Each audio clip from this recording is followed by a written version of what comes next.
Uncertainty surrounds US-Iran talks as ceasefire nears end.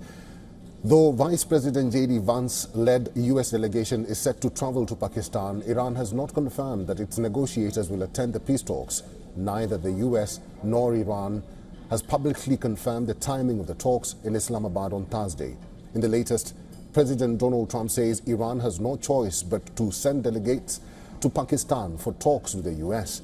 In an interview with CNBC, Trump pointed out that he expects to be bombing if progress is not made in Iran peace talks. The US president asserts that he did not want to extend the ceasefire with Iran. Trump claims that the US is in a strong negotiating position and would end up with what he called a great deal. The president, Special Envoy Steve Witkoff and son-in-law Jared are expected to join Vance. The three officials had led the US delegation during the first round of direct talks with Iran in Pakistan on April 11th, but it is unclear who they are coming to meet.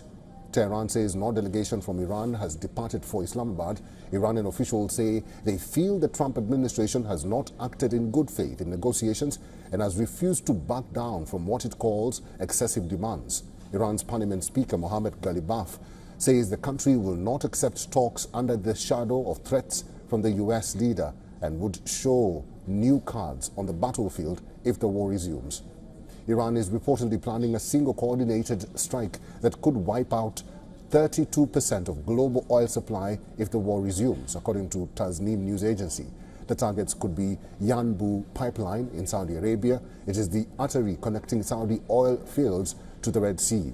One of the world's largest bunkering hubs, Fujairah oil facility in the UAE, Saudi's Aramco oil facilities, which holds the world's largest proven reserves, is among the key targets. Iran also plans the closure of the Bab al-Mandeb Strait, which alone handles roughly 6 million barrels a day.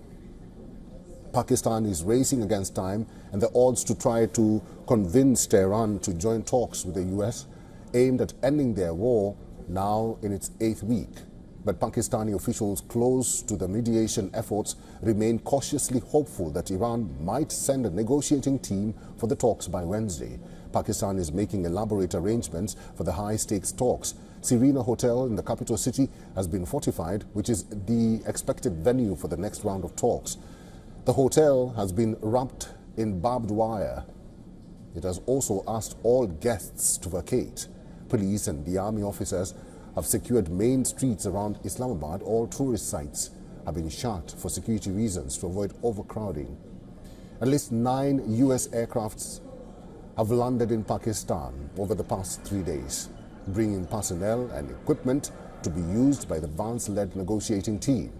Early in the day, China's ambassador to Pakistan, Jiang Zaidong, met Pakistan's Foreign Minister Ishaq Dar in Islamabad. The meeting comes ahead of another round of negotiations in Pakistan between the US and Iran aimed at ending the war. According to a post on X by Pakistan's foreign ministry, Jiang conveyed China's full support of Pakistan's mediation efforts.